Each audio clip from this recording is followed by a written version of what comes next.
ఒక చిన్ని పక్షి చెప్పిన ఈ 3 విషయాలు జీవితంలో గుర్తుంచుకుంటే మీకు ఎన్నటికీ ఆపద రాదు, ధనం నష్టం కాదు, సొంతవాళ్ల నుంచి ఎప్పుడూ మోసం జరగదు. స్నేహితులారా, ఈ కథను గుండెతో ఆలకించండి, లోతుగా అర్థం చేసుకోండి. మొదలు పెడదాం కథను. కాని ఒక్క క్షణం. గరుడ పురాణంలో ఇలా చెప్పారు, ఒక కథనో బోధనో మధ్యలో వదిలేస్తే అది పాపంలోకి వస్తుందట. కాబట్టి ఈ కథను చివరి వరకు ఓపిగ్గా వినండి. మీరు సనాతన ధర్మాన్ని పాటించేవారైతే ఈ కథను లైక్ చేసి ఓం నమశివాయ అని కామెంట్ చేయండి. మీ ఆదరణ మాకు బలం. శ్రీ పోలేరమ్మ తల్లి ఆశీస్సులతో జ్యోతిష్యం చెప్పబడును. సమస్య మీది, పరిష్కారం మాది. ఫోన్ ద్వారానే పరిష్కారం చెప్పబడును. నెంబర్ 1 వశీకరణ స్పెషలిస్ట్ గురూజీ శివరామరాజు గారు. వివాహ సమస్యలు, ప్రేమ విఫలం, కోర్టు కేసులు, సంతాన ఆలస్యం, శత్రుదోషాలు, అనారోగ్యం, వ్యసనాల నివారణ తదితర సమస్యలకు 100% పరిష్కారం అందజేస్తారు. వెంటనే కాల్ చేయండి. 8519906851. సరే, ఇక కథలోకి వెళ్దాం. పూర్వకాలంలో టీకంగజ్ రాజ్యంలో ఒక రాజుకు కుమారుడు జన్మించాడు. అతని పేరు సిద్ధార్థ. రాజకుమారుడు సిద్ధార్థకు ఒక అలవాటు ఉండేది. రాత్రివేళల్లో సామాన్యుడిలా దుస్తులు మార్చుకుని ఒక సేవకుడిని తోడుగా తీసుకుని రాజ్యంలో సంచరించేవాడు.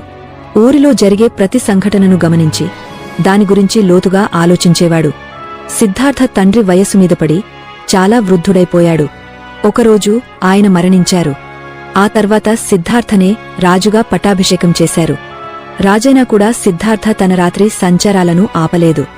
కాని ఒక్క మార్పు. ఇంతకు ముందు సేవకుడిని తీసుకునేవాడు, ఇప్పుడు మంత్రిని తోడుగా తీసుకునేవాడు.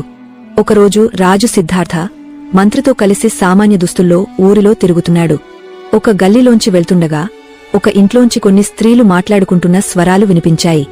రాజు, మంత్రి ఇద్దరు తలుపు దగ్గర నిలబడి లోపలికి చూశారు.